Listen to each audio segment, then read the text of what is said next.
Hi, my name is Macbeth, and this is my story.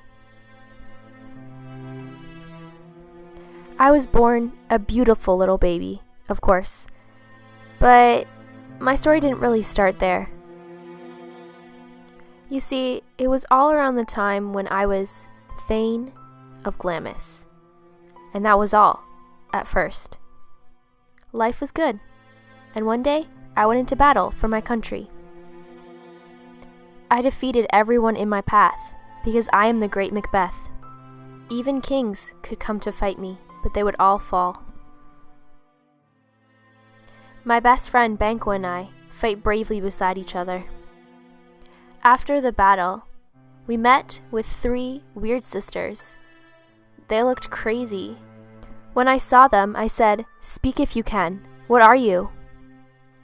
The first one said, "All hail Macbeth. Hail to thee, Thane of Glamis."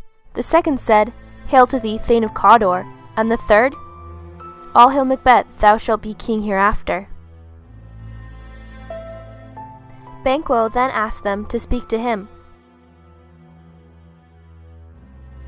They said, "You will be lesser than Macbeth and greater, not so happy, yet much happier.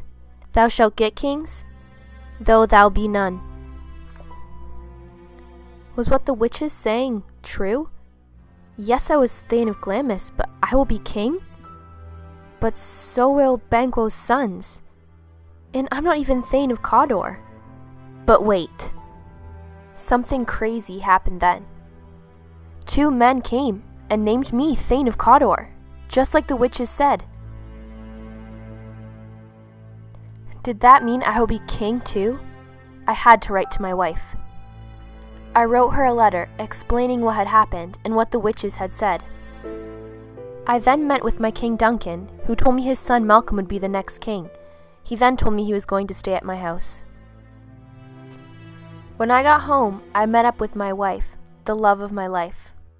She told me that she thought we should kill Duncan when he came to our house that night. Even though I loved my wife, I didn't know what to do. Duncan was staying at my house. He was loyal and he was trusting me. But my wife told me to be a man, so I had to do it. I spoke to Banquo and told him that if he cleaved to my consent, it shall make honor for him. But he said, "So I lose none in seeking to augment it, but still keep my bosom franchised and allegiance clear. I shall be counselled." I did not have Banquo, but Lady Macbeth and I made a plan, and I went out to kill Duncan. As I went out, I saw a floating dagger. As I stared at it, it became covered in blood. I heard a bell. I go, and it is done. The bell invites me. We had made Duncan's guards drunk, so I went in and killed him while he was sleeping. I forgot to leave the bloody daggers with the guards, so when I came out, Lady Macbeth told me I still had the daggers. So she went back into Duncan's room and placed the daggers with the guards.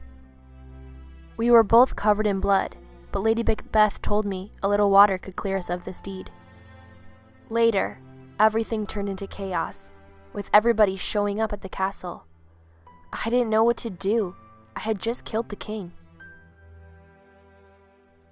But my uneasiness was soon gone, as I became king, just like the witches said. I then wanted to have a party, so I made sure I told Banquo to come, for my plan later. I got the murderers ready to kill Banquo. And when my wife asked me of my plan, I did not tell her. Everybody came to my party. The murderer came back and told me he killed Banquo, but Banquo's son got away. Even though Banquo was dead, he seemed to appear at my party, and I was so scared. My wife told my guests I was crazy, so I went to visit the weird sisters again. Apparitions appeared before me, the first one saying, "Beware Macduff." The second said, "Nobody born from a woman could harm me." The third said, "You won't be defeated until Birnam Woods comes to Dunsinane." But I knew there was one last thing the weird sisters had to show me. Banquo's sons would be king. Lennox came then, and I decided I would kill Macduff. A short time later, after I had killed Macduff's family, I knew there was war going on, but no one born of a woman could hurt me. I got on my armor anyways. Then I was told that Lady Macbeth was dead. Then a servant came and told me that it looked like the woods were moving. Young Cyward came, and I killed him.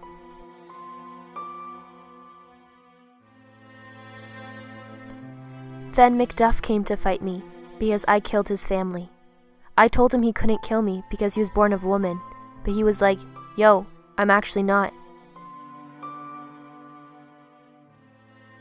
And then, everything went black.